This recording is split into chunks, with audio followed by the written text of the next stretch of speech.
Assalamualaikum warahmatullahi wabarakatuh. Halo anak-anak hebat, apa kabar kalian hari ini? Semoga kalian dalam keadaan sehat. Hari ini kita akan belajar tentang menemukan kata sukar dan menentukan pokok pikiran paragraf. Tema 7, subtema 1, muatan pelajaran Bahasa Indonesia kelas 4, semester 2. Selamat belajar. Bacalah bacaan berikut ini yang berjudul Suku Bangsa di Indonesia. Sejak dahulu kala, bangsa Indonesia hidup dalam keragaman. Kalimat Bhinneka Tunggal Ika pada lambang negara Garuda Pancasila bukan cuma slogan.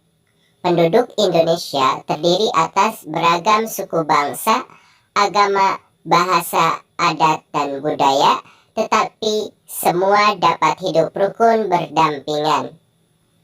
Berdasarkan hasil sensus Badan Pusat Statistik atau BPS tahun 2010, bangsa Indonesia terdiri atas 1.331 suku.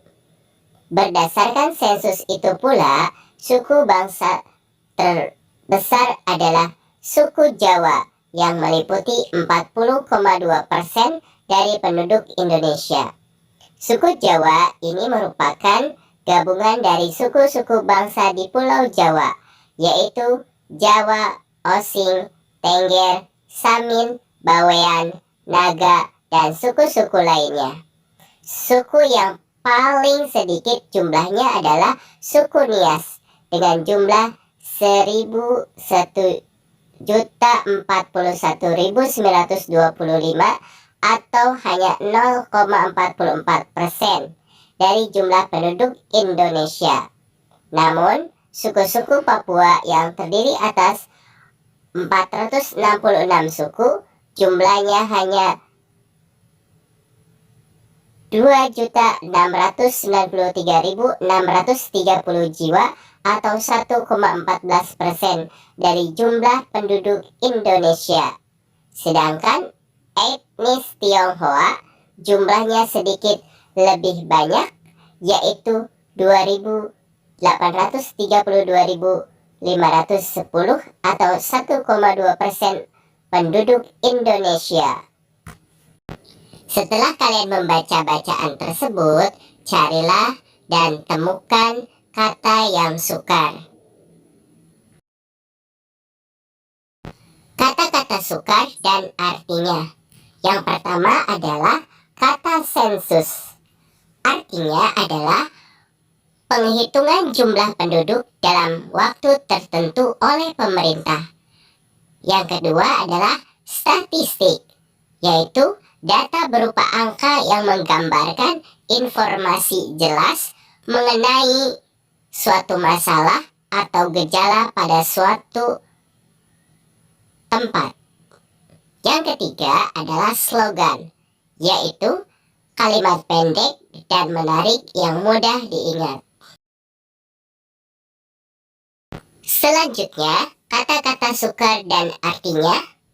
Yang keempat adalah etnis, yaitu kelompok sosial dalam sistem sosial atau kebudayaan yang mempunyai arti kedudukan tertentu.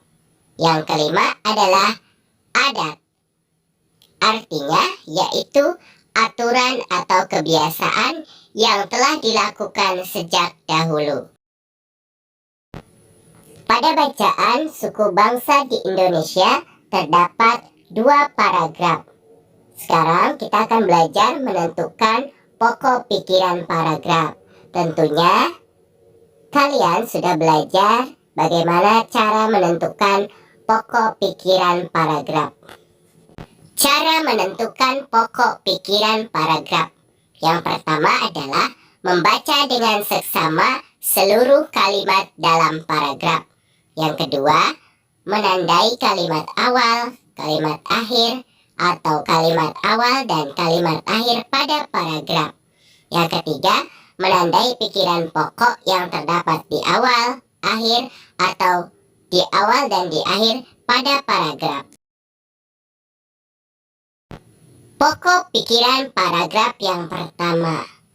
Setelah kalian membaca, tentukan pokok pikiran paragraf pertama, yaitu adalah penduduk Indonesia terdiri atas beragam suku bangsa, agama, bahasa, adat, dan budaya. Pokok pikiran paragraf yang kedua. Berdasarkan hasil sensus BPS tahun 2010, suku bangsa Indonesia ada 1.331 suku. Nah, itu adalah pokok pikiran paragraf kedua. Sampai di sini dulu pembelajaran kali ini. Semoga bermanfaat dan sampai jumpa. Wassalamualaikum warahmatullahi wabarakatuh.